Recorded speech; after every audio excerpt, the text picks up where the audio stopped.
नाजरीन अस्सलाम वालेकुम। IND टुडे न्यूज में आपका खैर मकदम करते हैं।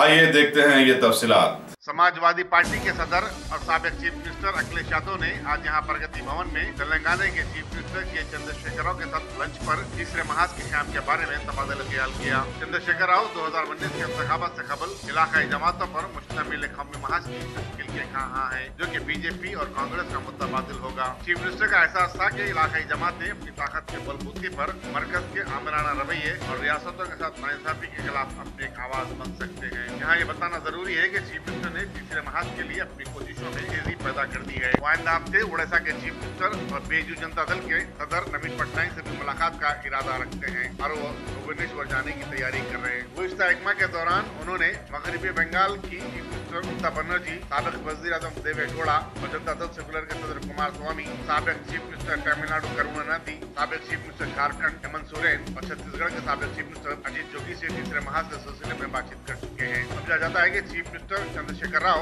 आंध्र प्रदेश के चीफ मिनिस्टर तेलुगु देशम के सदर चंद्रबाबू नायडू से भी मुलाकात करेंगे।